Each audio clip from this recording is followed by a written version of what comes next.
Welcome into the Bad Fan. Today we are going to talk about something near and dear to our hearts. Yes, this episode is all about the United States men's national team. And with the World Cup roster being announced this week, we felt like we really needed to talk about it. So your Bad Fan journey begins right now. Welcome into the Bad Fan. I'm your host, Brandon Pasnick, and we are glad to have you alongside us. As you can see, I have my best friend, Steven Curl, with me today. Steve, we always start with a question typically. Can you tell us about the scarf that's around your neck? Oh, this little thing? Oh, yes. The U.S. men's national team went to USA versus El Salvador World Cup qualifying match when I myself played a match 24 hours before in which I separated my AC joint in my shoulder, had to get shoulder surgery, but I got on the flight the day after my injury, flew up to Columbus, Ohio, watched the game with you and Cole. It was a hell of a time. I think Jetty Robinson scored that game. Snow. It was very cold, and I was in a lot of pain, but I was gonna go. Alexis took some convincing. My mom took some convincing. The doctors took some convincing, but I was there in my sling, rowdy and proud. It was amazing. My first time ever watching the U.S. men's national team play, so it was quite an experience. Yeah, World Cup qualifying. That was so fun. I'm actually wearing the same scarf, if you can tell. Did you know I went to another game, not for World Cup qualifying, but I've been to another game? You went to, don't tell me, US versus, I want to say it was an African team, yeah? No? No. It was in Tennessee, though. It was. I saw him in Chattanooga at Chattanooga's field, where the Chattanooligans play. I don't know if they're still called that. Who was it? They played Jamaica.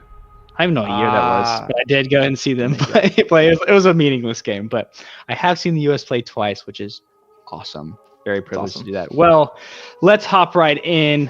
We have a lot to talk about today, but I'm going to pass it to you for this first point so you can get us started. Yeah, absolutely. Talking about the U.S. men's national team today, we're going to start things off on a positive note. We're in the World Cup. We are in the World Cup for the first time since 2014, which saw the likes of Everton goalkeeper Tim Howard, and then Premier League striker for Sunderland, Josie Altidore, lead the United States to the knockout round of 16, in which the U.S. would be knocked out against Belgium in a 2-1 thriller. I was 17 years old. I remember watching the World Cup. I was with my dad on a trip in New York City. It was incredible. But just to put a time stamp on things, that's the last time the U.S. was in the World Cup. We're in the World Cup this year. Let's get excited. And that's where we're going to start things off today. But yeah, Brandon. 2014 World Cup. What comes to mind for you? You would be 16, I guess. What comes to mind? Yeah. So I was watching and I was following all the games as I could. I was actually at a lacrosse camp during this time. Your lacrosse days, beautiful. Yeah, I was trying to play lacrosse in college, so I was trying to go to these summer camps and all this stuff. I didn't know that. Yeah. So I was over at Oglethorpe University in Atlanta. And I remember the Belgium game very clearly. We were coming in for, I think it was like a stay over camp, like stay over the night. Because I live close, I didn't stay, but we would get dinner after the day. And I think we were all sitting there watching on like this projector screen, Tim Howard make save after save with all the lacrosse guys. It was absolutely amazing. Awesome. Tim Howard's World Cup record, 16 saves. It was, I just remember just like, is this real life? Are we really in this game against Belgium right now? What the heck? Kevin De Bruyne is running around, Hazard, Lukaku even. that's their golden generation, which is sort of coming into an end almost. So we'll see what they can do this year. But this is about the U.S. And then I also remember a last-minute sitter that was missed by Mr. Wondolowski. Julian Green scored that game, didn't he? Yes, he did. Then playing for Bayern Munich. I don't know if you've ever heard of that team. Yeah. He's playing, I think, he was playing second division in Germany. I don't know what he's doing now, but I don't know. Anywho, some really good memories from that World Cup. Who was that group stage? It was Portugal, Germany, and Ghana? Ghana. Yes, we tied Portugal 2-2. We almost beat them. Beat Ghana 2-1, and we went through over Portugal on goal differential because Portugal got wiped by Germany 4-0. So we escaped the group of death. It was amazing. Wow, all the memories are coming back. Yeah, that was a fun World Cup, especially as a US fan, and I guess we can get into it. Something that came we missed the next World Cup, I guess I'll say. We'll go into the date that really there. Sticks out, right? There's a date that sort of sticks out in everyone's mind. Yes. June 8th, 2017. The United States men's national team are complaining about playing on a wet field in Trinidad and Tobago, and the turf monster, the wet grass monster, whatever you want to call it, proved too much for the U.S. As the United States lost to Trinidad and Tobago 2-1. A young U.S. player of the name Christian Pulisic scores in that match. Tim Howard lets in two very strange goals. One was just a weird deflection off center back Omar Gonzalez, and then the other was just a shot from distance that should have never gone in on Tim Howard's watch. Pretty sad to see. And everything going into that night, I remember there was this weird eeriness of, well, these two games have to go this way, and we just have to draw. Like, all we had to do is draw. Trinidad and Tobago was the last place team in the group to advance the World Cup from CONCACAF. All we needed was a draw. Panama scored a last-second winner in Panama City over Honduras to make it to, I think, first World Cup, maybe. I don't know. I won't say that, but I know it's been a long time for them since then. But and it was kind of, I can't believe this is happening. Like, every worst case scenario had to happen. Just how Barcelona has all the levers, we had to pull all the levers to fall through the freaking floor, and it happened. It was terrible. It was awful. I don't even know if the Trinidad Tobago game at the U.S., if there was more than 200 fans there. It was just weird, eerie game. Just to paint the picture, like, I mean, the field wasn't great. Like, it's a small stadium in Trinidad Tobago, and it didn't feel like it. It was a weird do or die game, and it was just silent and quiet, and you just watch the men's national team crumble before your eyes. Brandon, what do you remember about that fateful night? Well, I remember losing, getting all the headlines and everything, and just being in shock. I mean, the main quote I think everybody thinks about is, "What are we doing?" from Taylor 12. Hopefully that was a good impression. That was great. But yeah, just a whole bunch of heartache followed that, and just I couldn't fathom the U.S. not being in a World Cup. But you had to say we deserved it. You know, you have to earn a place in a World Cup, and the teams above us did. We finished 5th in that group, I think, right? 5th out of 6, baby. 5th out of 6. And Taylor Twellman said it best on SportsCenter. He said, "You can't get a draw against Trinidad because the field is too wet. You don't deserve to go to the World Cup." And I 1,000,000,000,000% stand by it. I mean, we didn't deserve to go to the World Cup. It was that year out of CONCACAF. It was Mexico, Costa Rica, Panama. Honduras got the opportunity to play for their lives in a playoff, and we couldn't even do that for ourselves. So it was for me personally. I'll say this real quick. I've sat through some losses. I've sat through Here we go. Georgia losses in the national championships. I've sat through the Braves blowing the biggest National League game lead to qualify for the playoffs back in, I think, 2013. The Falcons. Falcons Super Bowl, Super Bowl. obviously. I think that was Alexis and I's first year dating, and I was just clenching my fist. And I think we've been dating for like it was like 4 or 5 months, and I was like,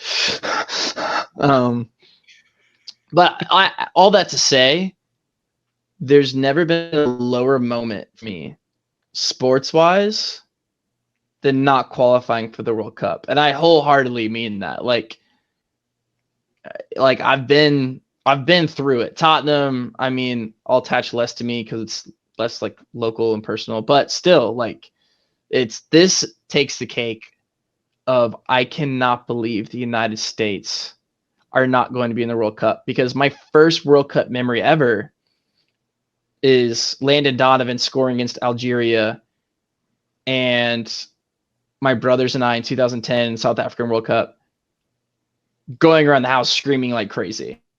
And for me not to have that in 2014 was just absolutely insane. Yeah, no, I completely agree. I think that's one of my earliest memories too. Sort of shows our age, and we're pretty young, but yeah, it was weird. And then a lot of, then there's a huge gap, right, of all these players that were no longer probably going to make the next time, for the next team, for the next cycle, which is what ended up happening.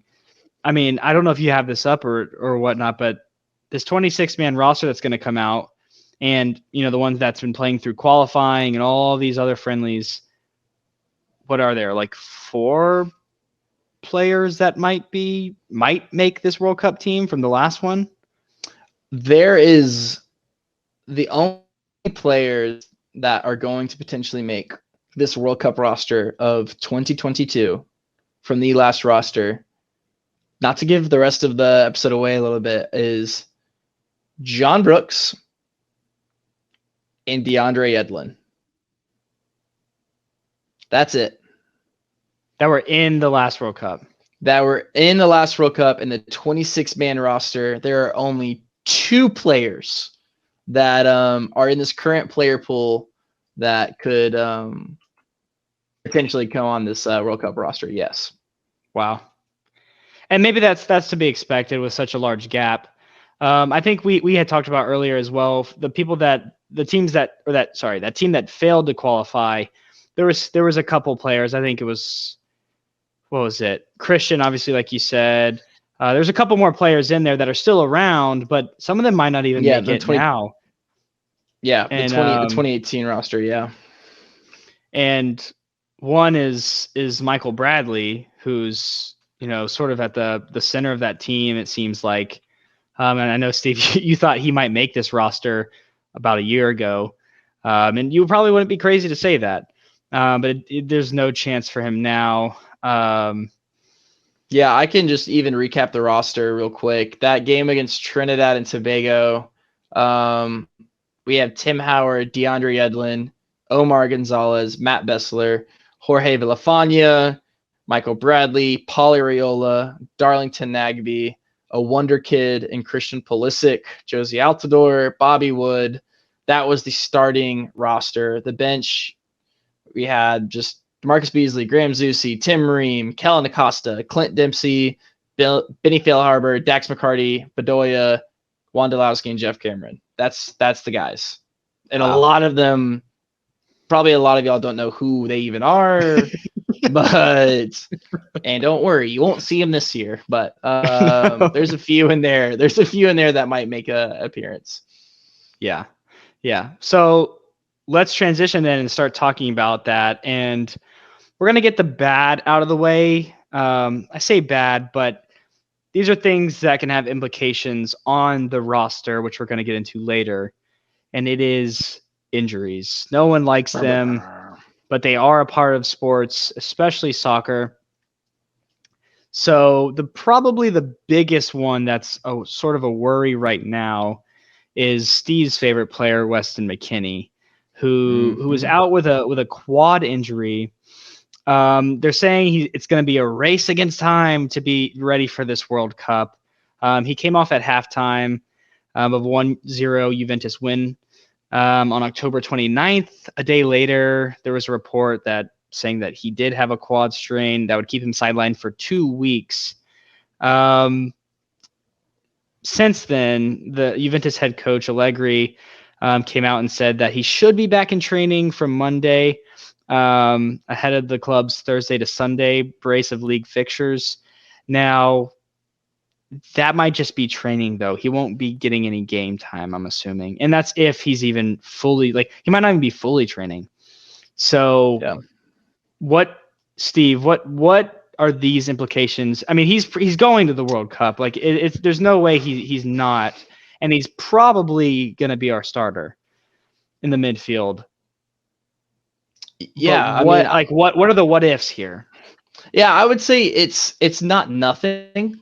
It's definitely not nothing. But I mean, I'm not concerned about this. With your quad, obviously that's a classic soccer injury. I think they're going to take their time with him and stuff like that, like the U.S. play, and I think a couple weeks, Monday against Wales, pretty sure.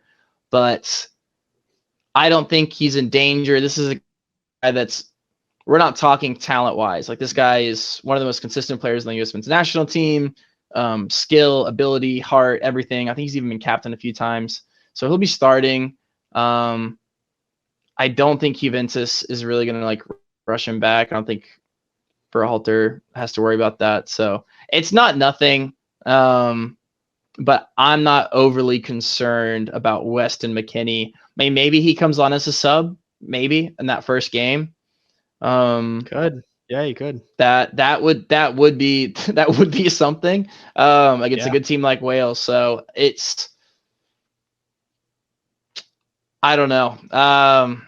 He should be back, and training isn't game time to your whole point, but this is a guy that plays pretty regularly now for Juventus, plays very regularly for the U.S. men's national team. So I don't think sharpness is going to be an issue. I don't know if that's ignorant of me to think.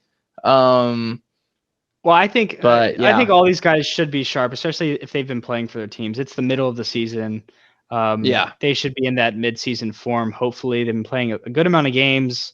And that's probably why we're starting to see these injuries. They're sort of stacking the schedule. But I think if he's not 100%, it's okay, because maybe a Gio Reyna can drop into the midfield. I think we have ways to get around it, but it's a World Cup. You're gonna want everybody at 100% and putting all of their effort forward. It's a lot of intense soccer in a short period of time. So something to definitely keep an eye on. I'm going to move on to Matt Turner, who has a groin injury. He's been out for Arsenal for about a month, I think, and he has a chance. He's named on the bench on November 6th against Chelsea, which doesn't really mean much, but he has a Carabao Cup game this week, is typically when Matt Turner will play. And so if he plays, that's a really good sign, because that means he's basically 100%. They always say, well, no one's ever 100%, but for these purposes, he's 100%. He's good enough to go. We'll get into what position he might be in, if he's the 1 or the 2, but Matt Turner, it seems like he'll be okay.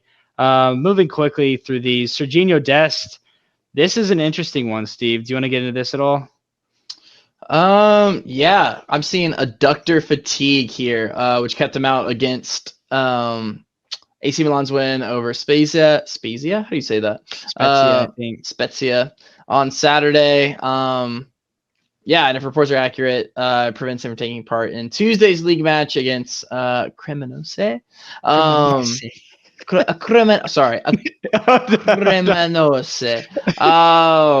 Sorry for all my Italian friends watching the program today.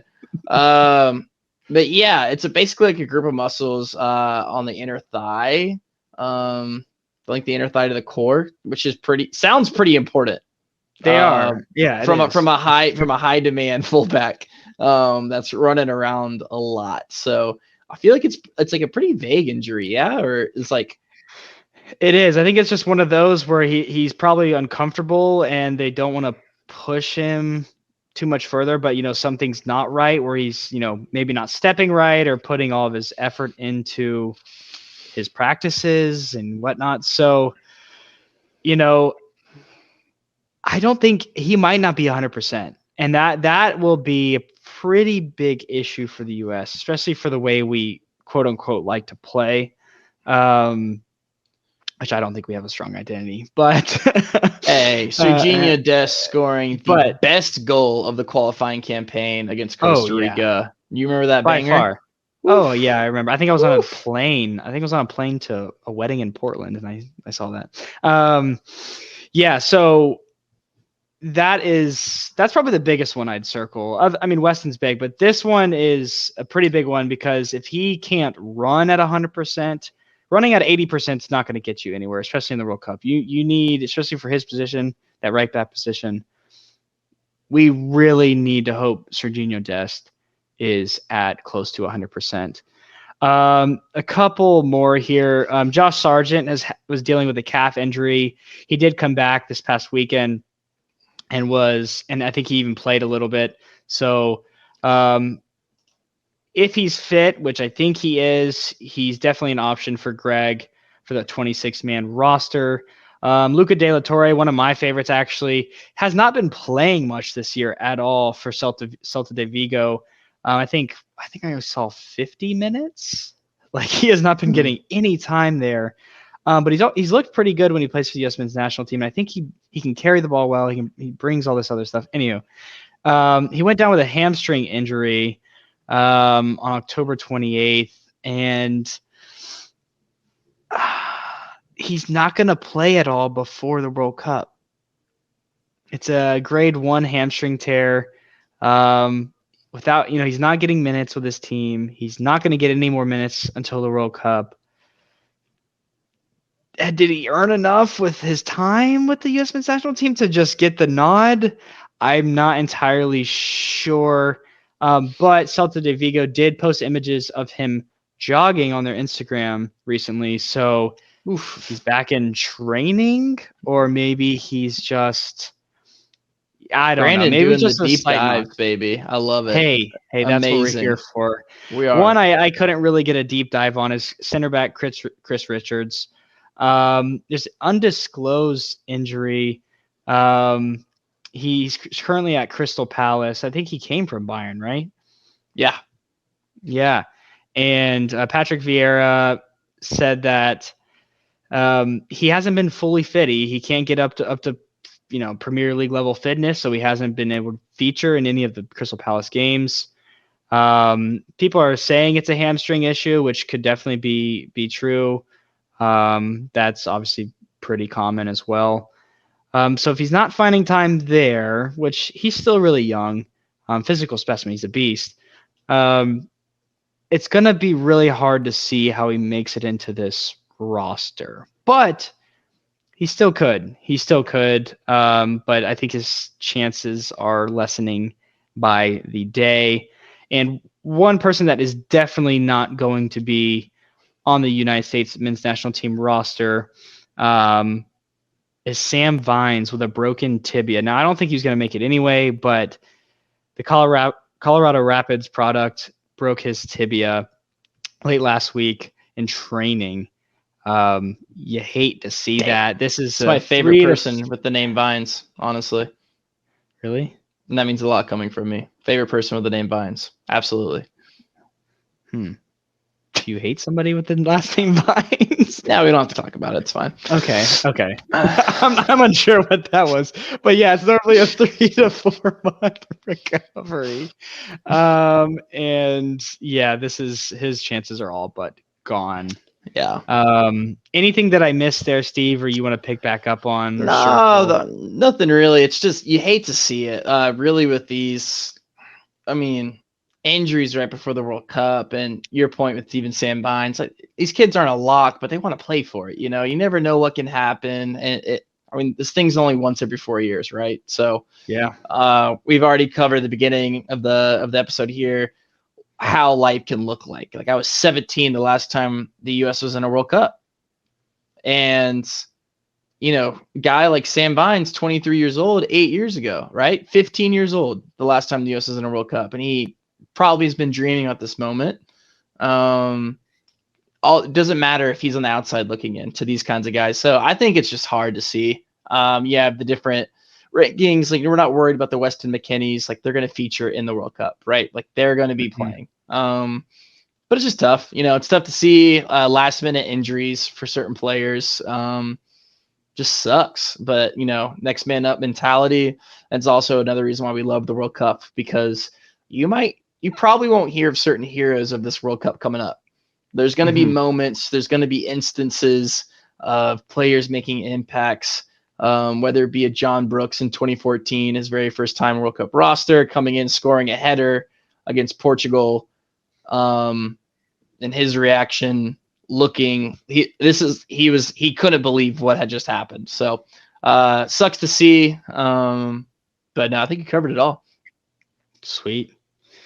Now we're going to move into the meat of our episode, if you will.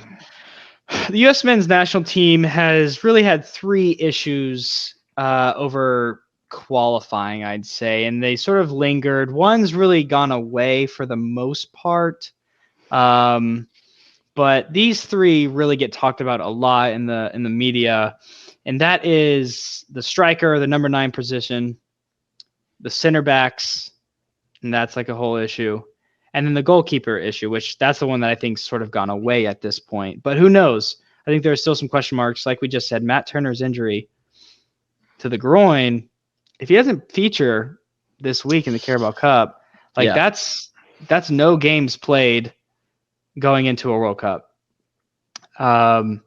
So you know what? Let's just start there. Yeah. So to explain to everyone listening or watching, Steven and I created our roster. So what Steven and I would choose going into this World Cup. What's his is mine. What's mine is his. Yeah, and we've come to agree on most things, but there are some discussions to be had. And then we also created what we think Greg Berhalter will choose. Who's Greg Berhalter? Greg Berhalter is the United States men's national team coach. Looking at you, Mom. That's for you. Oh God, are we calling out moms this episode? No, she needs to know. She needs to know. True. He's bald. He wears tight clothing, wears some nice shoes, and loves a nice behind the back pass or a bounce pass or whatever it may be. So interesting guy, really interesting. Yeah. You should see his PowerPoints that he shows our world-class players before the games. They're really interesting. And yes, that was a slight dig at our head coach.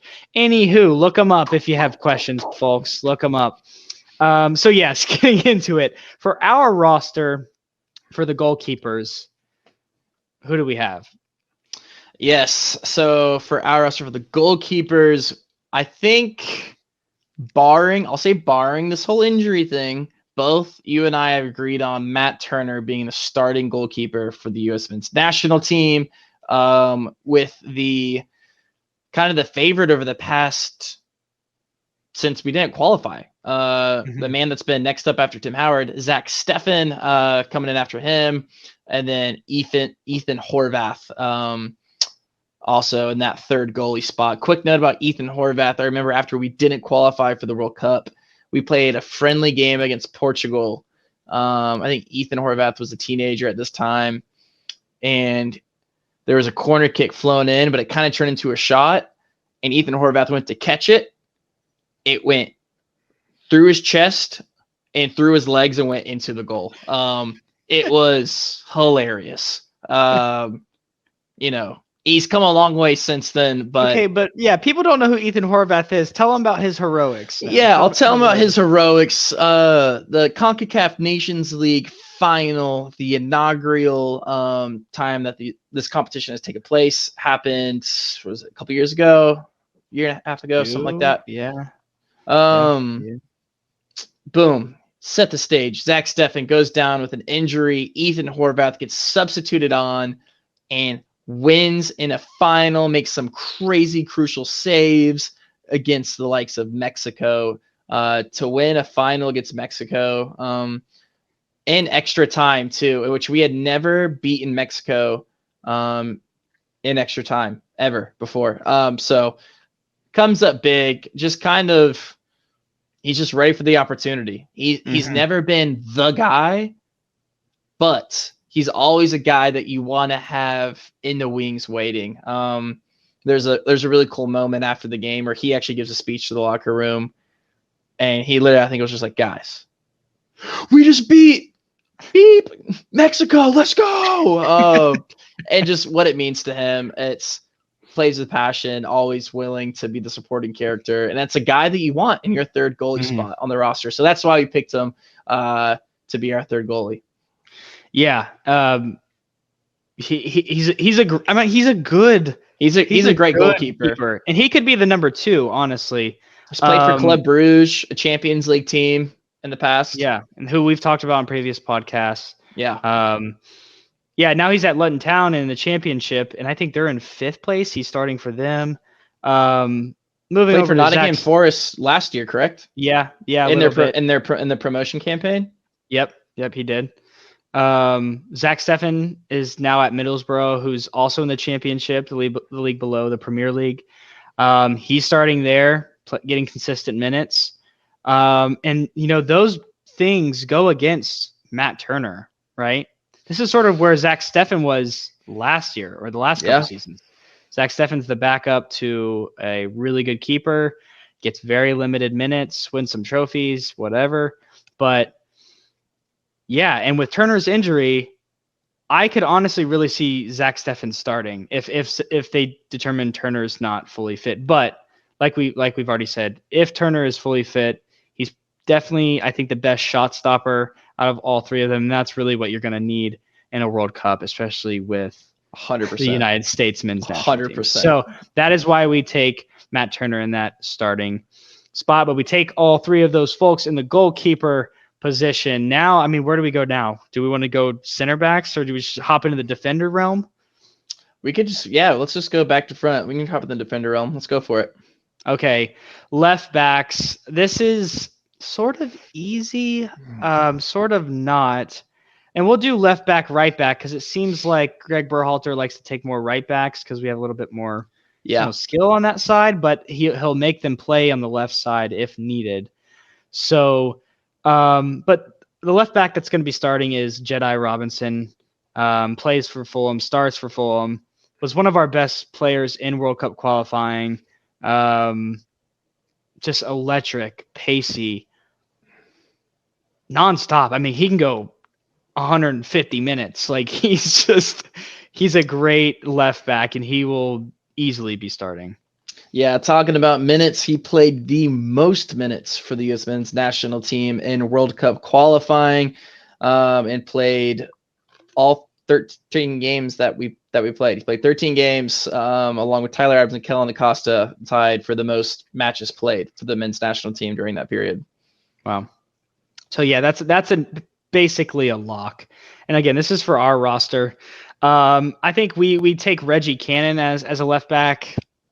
Even though I think he plays right back, but that's sort of whatever. For our right backs, Serginho Dest, if he's healthy, which he, knock on wood, will be.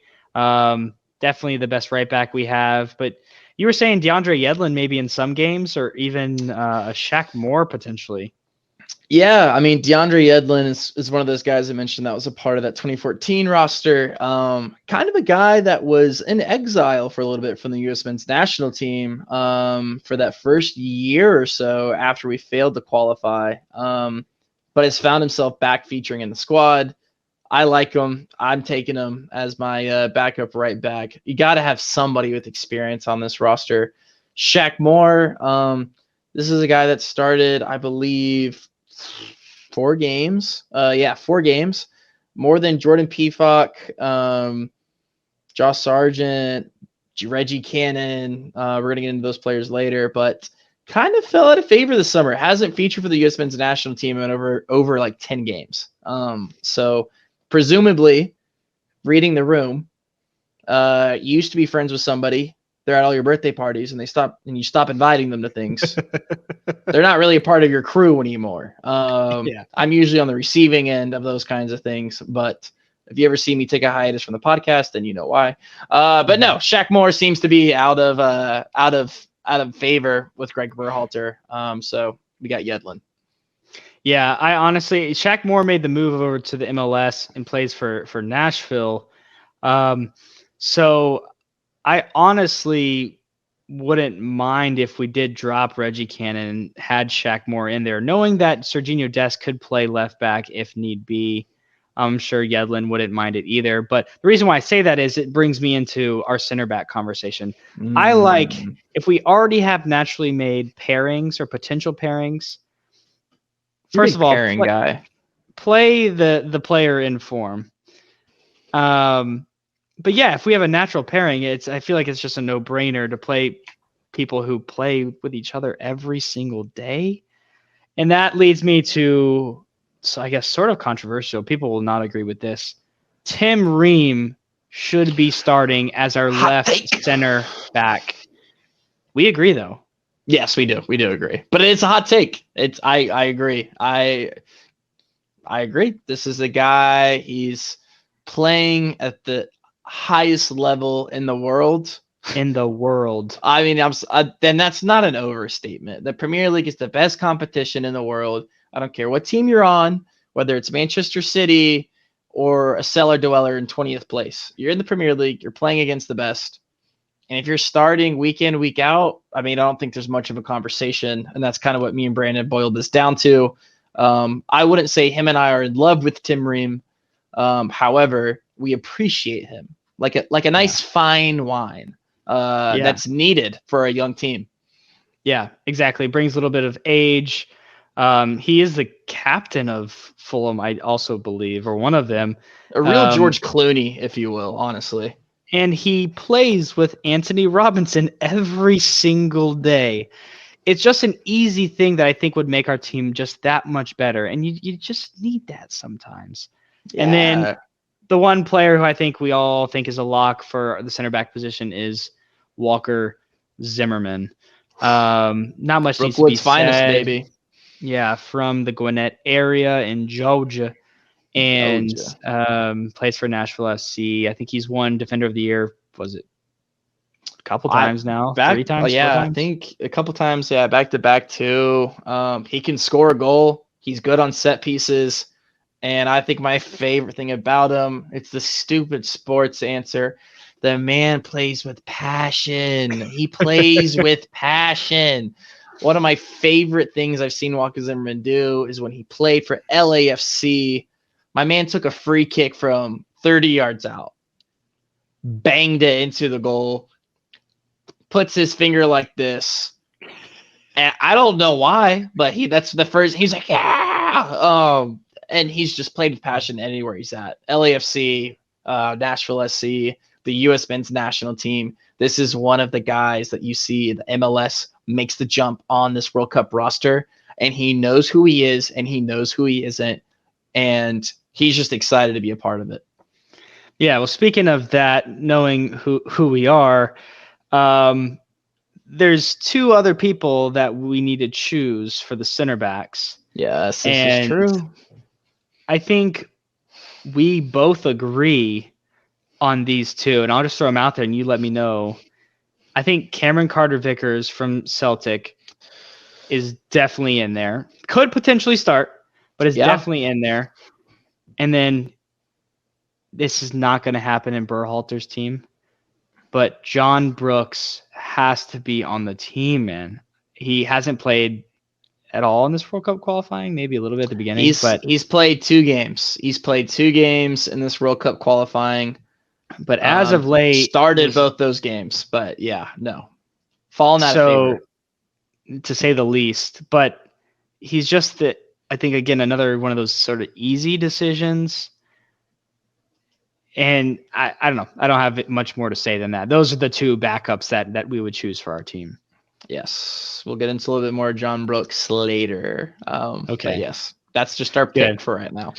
Okay. Well, that sees the likes of Aaron Long, Eric Palmer-Brown, Chris Richards, George Bello, Joe Scally, not making the team. So, but that probably will look the same in Berhalter's team, but we will see about that. For our team as well, we chose to go with 7 midfielders and 8 attackers. Some teams will do 9 attackers and 6 midfielders, but I think it helps our team more with the way we set it up, don't you think? Yeah, I think we know what we're doing. I feel good. Well, getting into it, Weston McKennie's a lock. It's the MMA midfield, if you ever heard that. McKennie, Musa, Adams, definitely a starting lock for us. And then that next man up is easily Kellen Acosta, I think, especially after winning an MLS Cup with LAFC, which we'll talk about in our next episode. What a guy. He's been around, like we mentioned earlier. He's definitely that next midfielder. Who do we have next? I mean, there's a whole list here, but the next 3 that we agreed on are definitely controversial, and I don't think anybody else would be choosing them. Yeah, the midfield is such an interesting spot on the men's national team because you said the MMA midfield. That's kind of like a sign, seal, delivered. Like that's not changing. That's not changing. But after that, you got other games going on. You got Iran. You got Wales. What are you going to go on? You need squad rotation. We got Luca De La Torre, who Brandon looks at his Instagram and watches him jog around. George Mihailovic. My pick, if you were paying attention at the beginning of the MLS season, I picked him to win the MVP. Didn't happen. But Georgi Mihailovic, great year. And James Sands is who we're taking on our roster. Do you want to dive into a little bit more of those guys? Or yeah, a little bit. And that sees Malik Tillman, who's probably really the only one that would. Well, I wouldn't say that. There's also Malik Tillman and Christian Roldan were the other 2 that were in question. There's Gianluca Busio, who plays for Venezia, not going to be on the roster. And Johnny Cardoso, who got called up to the last roster, I believe, but I think he plays for Valencia, right? Not probably going to see this roster either unless there's – I don't know. I just can't see him making this 26-man roster just yet. I think it's too early for him. But Luca De La Torre – he has some flair. He can carry the ball. Just something different. Can play that center attacking midfield position and sort of link up with whether it's Christian on one side, Tim Way on the other. Not afraid to track back. Just something different. Wouldn't be my first option though. Mihailovic would be the guy. Like if McKennie goes down or if McKennie's not fully fit, him playing there would be, other than Gio Reyna, probably my choice, but we know he's not going to make the U.S. men's national team roster. Like he's definitely not in Berhalter's eyes. Well, we don't know, but we know. Yeah, I would say 0.1% chance.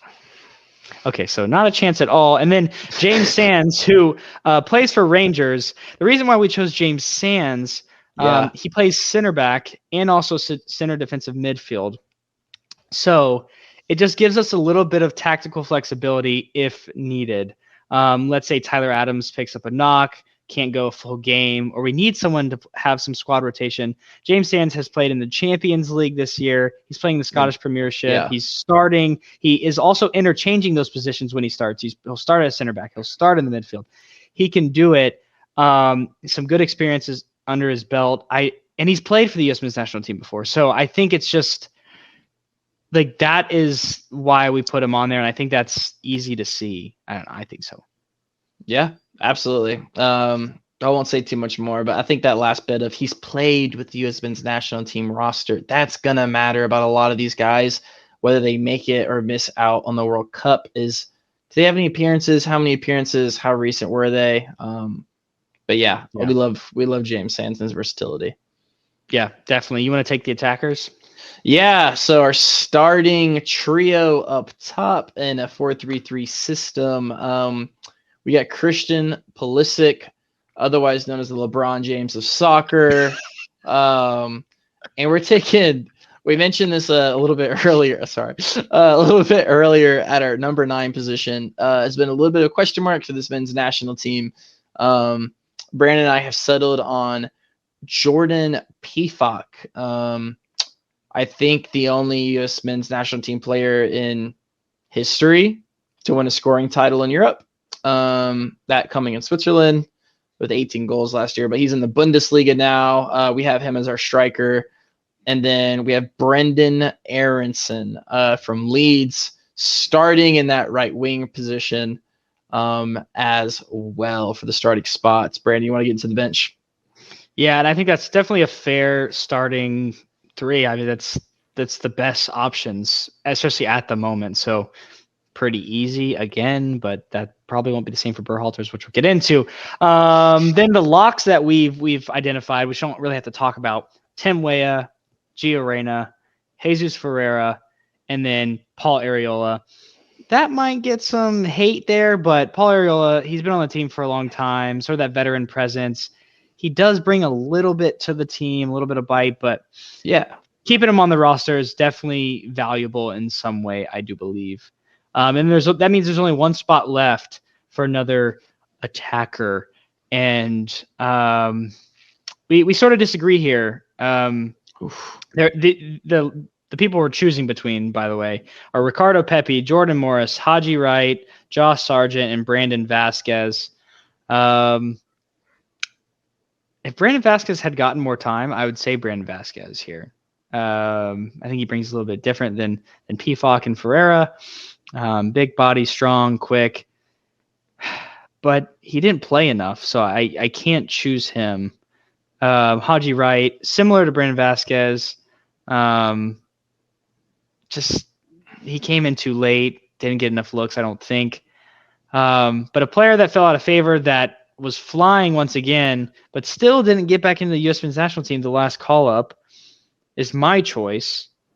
It's Josh Sargent. One, for technical or for tactical flexibility. He's producing for Norwich, who will be pushing for promotion back to the Premier League. He starts for them, and he's playing out of position. He's playing on the wing or in a two striker formation, and scoring goals, providing assists. It's not going to be as much as if you're playing in the Eredivisie, I think is how you pronounce it. Whoa there. Don't you give any sneak peeks of me. But people don't know. But it's valuable. And I think like having someone like that who is different than all of those other all those other guys, in my opinion. I don't know. I would just choose Josh Sargent there, but who would you choose? Yes. Let's get to the reason why I'm right and Brandon's wrong. My favorite thing to talk about. I'm going with Ricardo Pepi. The man that got brought on, has Mexican heritage, chooses the United States, and scores goals. And time in qualifying in which the U.S. was not looking convincing against teams like Honduras. Yes. So Ricardo Pepi plays in the Eredivisie, which is a top tier league in the Netherlands. I think he has like 7 goals, 4 assists or something like that. But back to my previous point about playing with the U.S. men's national team in meaningful games. Pepi played in 10 World Cup qualifying matches for the U.S. men's national team. Josh Sargent just playing in 3, only starting in 2, scoring 0 goals, 0 assists. Pepi with 3 goals and 1 assist. And he went cold after that, to be completely fair. Stopped scoring for the national team. But I think Sargent has been kind of a guy that we've expected a lot of on the international scale of recent that hasn't really delivered. And so I'm not really convinced on my pick. It's mainly my pick out of here's something I'm seeing on the international level. It's been there. I've seen it in meaningful games. I'm going with Pepi. And I'm kind of going with the high hand. I love Sargent. I'll want him to put it together. I'm not mad if Sargent goes over Pepi. But if I had to have an opinion on these two guys, I'm taking Ricardo Pepi. Yeah, and I'm the same way. I wouldn't be mad if it was Pepi over Sargent, or even Haji Wright, I think, is a good option as well. Brandon Vasquez is a great option as well. I mean, I think we have some good options in there, but I think it comes down to opinion there. So let us know in the comments what that looks like for your roster. And if we got things wrong, I don't think we got anything wrong there, to be completely honest with you. But now, Do you want to talk about the origin of our roster? yeah, I thought you were going Brandon, to bring it up earlier. Do you have it with you? I don't. It's somewhere. Brandon and I, after the United States failed to qualify for the World Cup in 2018, I think, was it directly after? I feel like it was, where we And went to our we made edits to it as we went. I think Cole was a part of it too. we But went to yeah, our it was right kitchen after. table and we took a piece of copy paper and we wrote out, all right, what's the best 11 out of this US men's national team? Like, this is insane. And we just started writing players and we taped it on our wall in college. And as players emerged, whether it be the Daryl DKs, the Giancarlo Bussios, any US player that would score a goal, it felt like anywhere in the world, we'd go, what about this guy? So this has been a long time coming, starting with pen to paper back in 2018, but just a fun tidbit for is you a guys. fun tidbit. Thanks for sharing that. I definitely would have said that. That's amazing, man. If we can find that paper, we got to laminate it, because does not. I mean, there might be some people in there. Still, it's a relic. I remember always campaigning to keep certain players on there too. I'd be like, come on, guys, Josie Altidore, he's our best striker. I mean, come on. And you'd be like, okay, he's probably on the whatever. bench. He was probably on the bench at some point. Yeah. We haven't updated that forever. Okay, getting into Berhalter's roster now. So this is what we think. We're going to go through this sort of quickly and stop where we might need to. But yeah, Berhalter's roster, this is who we think he will put on the team on the flight to Qatar. The goalkeepers are basically the same. Turner, Steffen, Horvath. You are arguing that Sean Johnson, goalkeeper for NYCFC, could make it over Horvath. Yeah, I think this is a Berhalter. This is, again, what we're talking about is not who we want. We just told you our roster. If we could take a team to Qatar, this is kind of what we've observed out of Greg Berhalter, his tendencies, yada, yada, yada. Greg Berhalter likes Sean Johnson. He's been on the past team sheets in the past few matches over the summer and some friendlies. I'm throwing the question mark out there, in which I think Brandon and I would be pretty confused if Sean Johnson went over Horvath, but it's a Greg Berhalter decision that's been talked about. I think that Sean Johnson will actually go to the World Cup over Ethan Horvath. I actually think that. I don't want to, but I might be wrong, and I hope I am. It's a third goalkeeper. It's nothing incredibly dire, but coach's opinion coming into play on this one for sure. Yeah. I wouldn't hate it, but it's just sort of like, it's like, okay, throw an MLS player on there, I guess. I don't know, but it's like, I feel like Ethan Horvath has also earned it, but you can make arguments for Sean Johnson. Either way, it doesn't really matter. It's the third goalkeeper position, like you said. But getting into the defenders here, like we said, Anthony Robinson is the locked starter. Are we agreeing that Reggie Cannon will go as that backup left back, even though he's more of a right back? Yeah, I mean, I think so. Team sheets this past summer, kind of most recent games have indicated so. So yeah, I think Reggie Cannon stays put. Yeah, and then moving over to right back, Serginho Dest is that starter, and then DeAndre Yedlin will back him up. So these are our guesses. This is probably what will happen. So that sees Shaq Moore, Joe Scally, and George Bello not making the roster this time around. Should have stayed in Atlanta. Yeah, Joe Scally's a sad one too. He's been playing pretty well for was it Mönchengladbach in Germany. Yeah.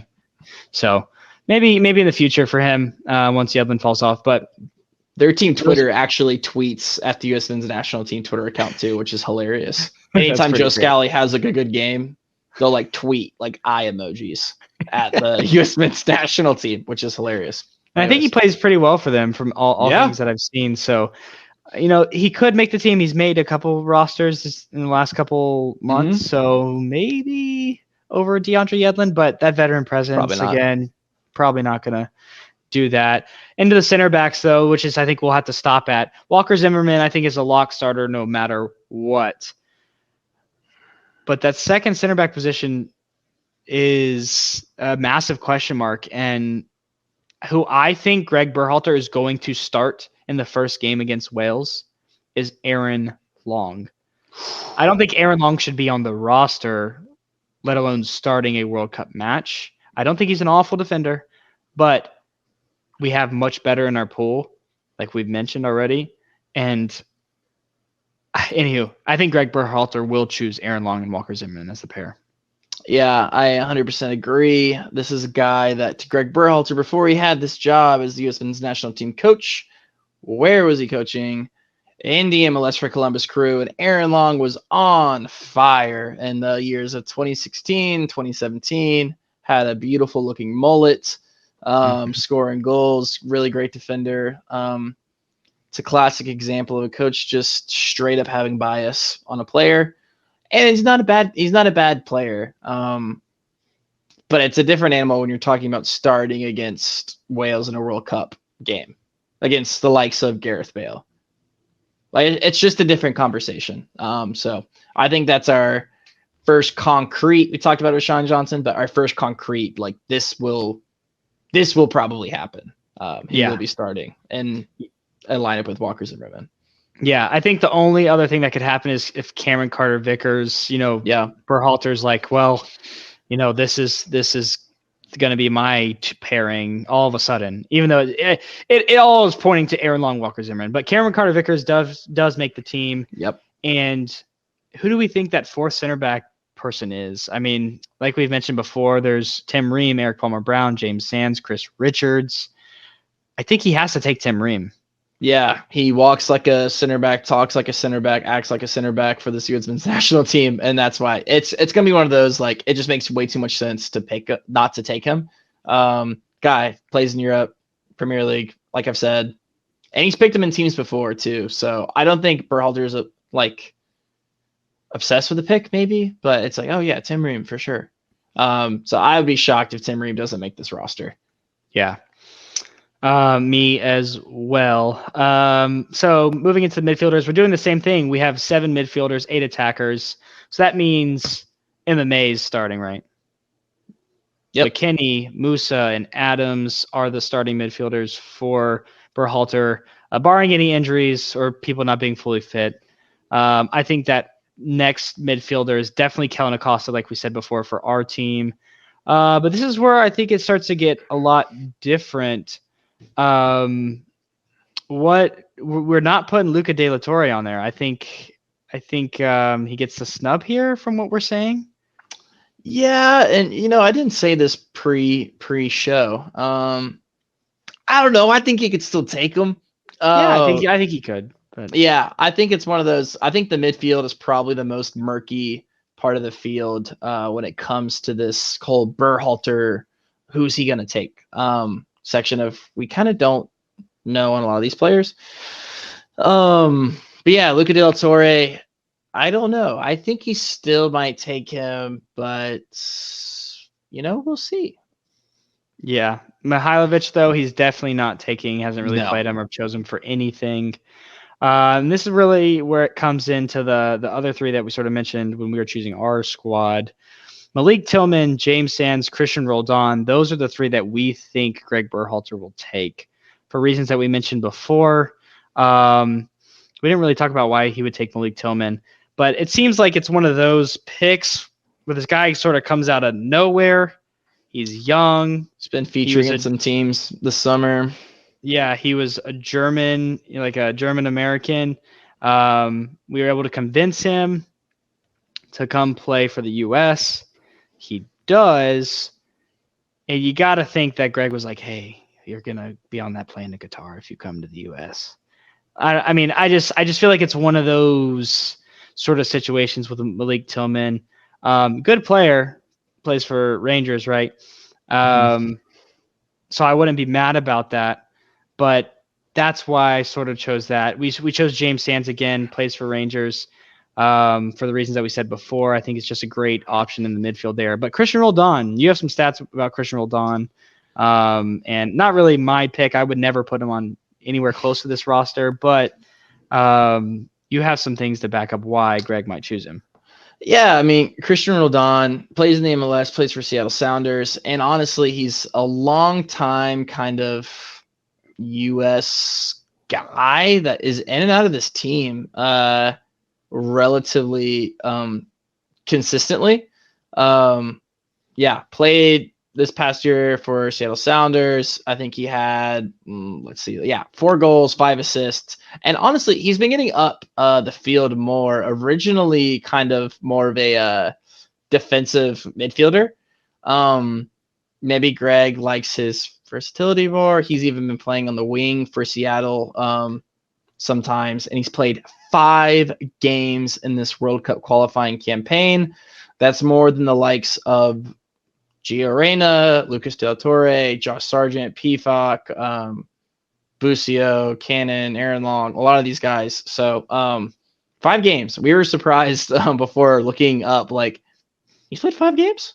5 of the most meaningful games the U.S. has played in the past 4 years. Like, that's what these World Cup qualifying games were, And so it's hard not to base meaning on that. So it's, 5 games for World Cup qualifying to make it to Qatar is no joke. So it's one of those picks that we wouldn't be surprised if the likes of Lucas De La Torre gets sacrificed for MLS guy that's kind of been in the team for longer than De La Torre, honestly. So, but we'll see. Yeah, we will definitely see. But that's our midfield there. Moving on to our attackers, our forward players. We locked in Christian Pulisic. We locked in Brendan Harrison. We think those are going to be our 2 wingers there. But we have Jesus Ferreira as Greg Berhalter's striker. Not a terrible option, really. Played well for the most part. Had a really good season this year with Texas. Texas, jeez, Dallas. Hey, I mean, it's in Texas. I mean, it's okay. Go Horns, baby. Yeah, all I can think of is the longhorn on the logo. Alongside Paul Areola, who we also think will be on the plane to Qatar. Anything we want to say about Jesus Ferreira starting, or is that, I feel like that's just almost understood now? Yeah, I do think this might change based on opponent, I will say. As it should. Yeah, that shouldn't be like a crazy take for the coach to change based on who you're playing. But yeah, Ferreira's kind of been that number 9 that Berhalter has preferred to go to. He's tried out the Sargent, the Pifok, the Pepe from time to time, but the main staple kind of has been Ferreira of recent. So really no questions there against the Wales team. I don't know. Ferreira's job is honestly to kind of make deceiving runs in and outs to let space be available for Pulisic and Aronson to run into, receiving and distributing the ball. So I don't hate it. We got to see him live in Columbus. He missed a wide open goal. Shooting isn't his strong suit. Okay, no, he's but just a striker for the men's team. He's a good presser, and I don't know. It's not the worst option, but I think it is going to be Greg's option. Tim Weah is a lock. Gio Reyna is a lock. Paul Areola, I think, is a lock. Mm-hmm. I think. Who do you think's on? This is where it gets. We have two more slots. You think Pifok was not on? Jordan was not on the list. The last, was it? He was not in the September. He was not on the September call-up. No. But I mean, was struggling to get game time, even as our best striker, statistically speaking, and on the eye, to be honest. he's good. And the reason why I think he's a lock is the same thing with Tim Ream. Walks like a striker, talks like a striker. You can't argue with game time and stats. And like, again, I was saying, this is the only U.S. men's national team player, as long as soccer has been played in the United States, the only player to win a scoring title in Europe in a top division league. Like, let's not minimize that, whether it was in, Switzerland or Sweden or whatever. Like, doesn't matter. Like, this guy scored 18 goals last year in Europe, and he's scoring goals this year in the Bundesliga. So I think it's like, you gotta take him. I would be I personally would be shocked if Jordan Pifok does not make this roster. I would be shocked and outraged, to be honest. Because we're not even talking about starting. We're talking about, out of 8 attackers, being on the guy being on the roster on the bench. Yep. And for reasons that you've said before, we are saying for that last spot, Ricardo Pepi's making it. Yeah, same thing. Ricardo Pepi, just, Greg Berhalter's gone to him. I think almost like Berhalter might even feel indebted to Pepi. I don't know. That's interesting. How Pepi came into this roster was very dramatic. He's 19 years old. Like I think his parents are from Mexico. He was born in the United States, and like chose the United States. Comes on very first time against Honduras, I think as a sub even, and scores and assists a goal in a game that the United States were getting waxed in the first half, away at Honduras, and then goes on in the very next game to score against Jamaica. Like it was Pepi mania, and I think he secured some confidence even for Greg Berhalter from the U.S. fans. And as silly as that sounds, like I don't know, like I think Greg feels kind of indebted to this guy, and he can point to, oh, he's scoring goals in the Netherlands, like big striker profile, headers, stuff like that. And he's played meaningful games, kind of what I've said earlier, my whole selling pitch. So I think Pepi will be on this roster. And another guy that I would be, honestly, not ability-wise, but equally as shocked because of Greg Berhalter being the coach, I would be shocked if Pepi is not on this roster as well. Yeah, me too, honestly. So that's our Greg Berhalter team there.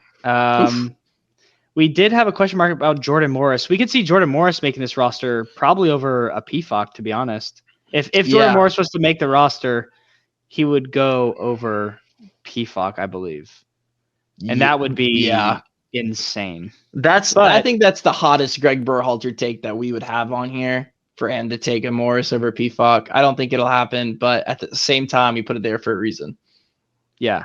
I mean, he's taking Christian Roldan, who I don't hate, but again, should not be on the national team. Jordan Morris, I think, offers more, but played not 6 more games in World Cup qualifying. Yeah, that's a lot. So he trusts him to be on the field in some capacity. I don't know. We're gonna see on the 9th. So whenever you're watching this, that might already be out. So we'll see. We'll have to compare on another episode or later episode, Steve. What if we got them all right? That'd be crazy. Oh my God, that'd be crazy. We won't, but we might. We might. But put some money on the table. We are gonna now. This is our last sort of section. We're going to go into not potential snubs, what we think the potential snubs are, especially from what we've listed. And you sort of laid this question out. How are you going to ask it? Oh, yeah. I mean, Landon Donovan, come back with me. Come back with me if you're watching the U.S. men's national team back in 2014. The last time the U.S. men's national team made the World Cup in 2014, Landon Donovan, U.S. men's national team legend, doesn't make the roster. There's drama. What? How could this happen? It's a snub. He was snubbed off of the World Cup roster. A lot of people thought he should have been on it. But, Jurgen Klinsmann thought it was time to move on. And that's kind of how the way things go. So in framing this question, who do we think is the biggest snub, the biggest person left out of this roster? You could look at this a bunch of different ways. Maybe tenure with the U.S. men's national team, maybe incredible ability like we're talking about with Jordan PFOC. So for me, I think there's one answer because I think it's the most probable, and that's John Brooks. John Brooks played on this World Cup team in 2014, scored against Portugal. Speaking of Portugal, he plays in Portugal for the top team in Portugal for Benfica. Benfica this year is 11-1-0, has not lost a game in the Portuguese. They also topped their group in the Champions League. Yes, top of the group in the Champions League against teams like PSG and Juventus. And John Brooks is on this roster. This is a guy that's not like he's not like starting every game, however, but this is a guy that's still playing for some of the best teams in Europe. And then you have Aaron Long, who is going to make this team. Aaron Long will be on the United States men's national team. That's just just whether the if reality. he starts or not. It's really whether he starts or not. He had a crazy injury like a year and a half ago that he's come back from, and then Greg Berhalter's kind of just been picking him since then. So, and he hasn't been playing terrible. Like, again, he's not a bad defender, but there's an obvious answer of experience, playing in big games, playing regularly in Europe. It's just so weird because the center back position is just anything but super comfortable, I think, ability-wise from this men's national team. And the way Greg Berhalter talks about playing out of the back, like you get Gareth Bale running full sprint at you in a World Cup game. Who can handle that pressure? And I think the answer is John Brooks, but that's anyways. I'm gonna save my breath. But that's my pick for I think the biggest snub off this roster. It definitely is, and this has been exhausted to the nth degree, and not just by us, but the media as well. No one understands it. That Greg even has been asked about it directly multiple times. Won't give a straight answer. John Brooks doesn't even really understand. It's just a weird situation where super weird. A coach doesn't want to pick a player and will say anything instead of the reason why. So, yeah, John Brooks is definitely the biggest snub. I also think we sort of said it. Jordan Morris could be looked at as a snub as well. Yeah. And also Jordy Milivojevic? I'm awful with that, but we have here Georgie or something like that. Georgie. I don't know. 11 goals, 6 assists this year, 4 goals, 14 assists last year. I mean, he can dish it. He can score it. That's what you want. He's an MLS player. He's better than Christian Roldan. He's better than De La Torre, maybe. De La Torre, better than Malik Tillman. Like, he's shown that he can do it. He's young. I just don't understand why he's not in this crop of players. And he's played for the men's national team roster back in 2020. Yeah, like I don't understand why he's not in this crop of players now. Like I just don't know. I don't understand. So it's another one of those where I'm a little confused about how he hasn't really seen the field much. Is that it? Is that it for that? The snubs? I think so. Jordan Morris, it's more of like a principle kind of thing. He's kind of just like been a really fast winger on the national team in the past. It feels like 10 years, honestly. That's like, here's this young kid from Seattle. So it'll be weird not seeing him on the roster. I think that's why we kind of included him on the snub list. It's like, nope. Oh, well. Yeah, definitely. Definitely. All right. So biggest surprise, I feel like there's always that one player in these style tournaments, like whether it's the Euros, World Cup, Champions League, even like there's always players that pop out of nowhere or, rise to the occasion. Who is going to be your biggest surprise on this U.S. roster? I don't know. I think it's going to be. I just changed my answer just now, and I think it might be because I'm just in love with the passion. Walker Zimmerman. I think that's my pick. I think he's going to score maybe a goal or two that are huge. Kind of rally the boys. I think you're just going to be able to see his impact on the field. Maybe not stat-wise, but I think I'm going to be impressed the way I see him defend some of the world's best players. I don't know, like in the England game. I mean, I don't know. The words "Can he keep Harry Kane at bay" coming out of my mouth sound hilarious. Yeah. I'm not saying he will, but I think that's like my kind of shot in the dark. Oh, like I could see Walker Zimmerman having like a good tournament. Yeah, that's my answer. Yeah, I think that's a great shout. I was gonna say Anthony Robinson because but he's been like one of our best players, arguably. I know. So that was my kind of original pick. 2 goals, 3 assists in qualifying. and he's playing for Fulham, who's top half of the table in the Premier League. Like, it's not really that a shocker if he were to turn up and continue that, good form. But I mean, I don't know. We play this style that the ball needs to go to the wings and sort of be crossed in, and all of the creativity sort of starts there. So I think he's going to have to be really good if we're going to really have a good chance of winning games.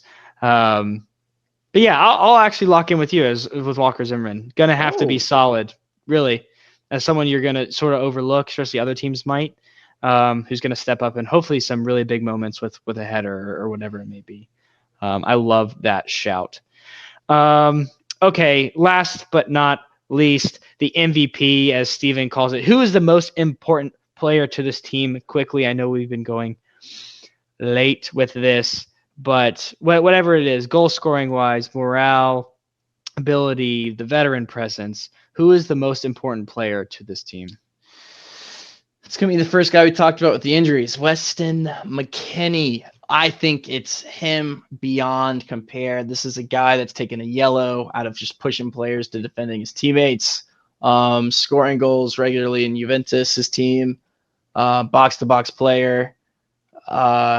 Really has evolved his game from more of a defensive to being way more creative over the past few years. I think it's going to be Weston McKennie. And it also on the negative sides, when he doesn't control the game, when he isn't on his best, the men's team looks terrible. I've seen McKennie play some poor games, and we lose those games. So most important player for me, I think, is Weston McKennie in that midfield. That is a good shout. Also, for my biggest surprise, I think I want to throw in Yunus Musa as well. Yeah, he was looking really, really good towards the end of with the U.S. men's national team before we're getting into this World Cup. And if he can just put the ball in the back of the net when he has the chances, I mean, he could have 4 goals this World Cup, which is like a good amount.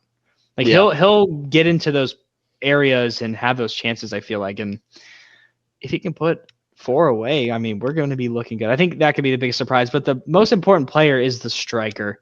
Whoever it is. I don't even care. It could be Ferreira, it could be Jordan, it could be Pepe.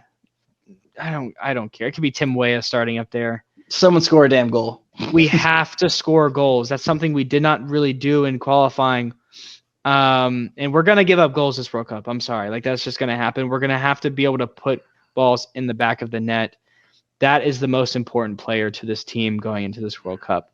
So, I mean, you kind of cheated a little bit there, but I mean, it's fine. It's fine. I'm not mad. Okay, I'll say Jesus Ferreira then, even though I don't think he's the MVP, but we need to score goals. So if that's going to be Greg's guy, he's going to need to take his chances, and almost every single one. So, and did we see him score in Columbus? We did not see him score in Columbus. Got some work to do, Ferreira. Hopefully, he can take his MLS form into the World Cup. Well, that is it. That wraps everything up today at The Bad Fan. I know that was a long episode, but we had a lot to talk about, really. And we get really heated. We get passionate. We get into it, really. Team. We love this team. We love the U.S. men's national team. My day will be ruined when they lose games in the World Cup, and my day will be made if we score a goal, honestly. But anyways.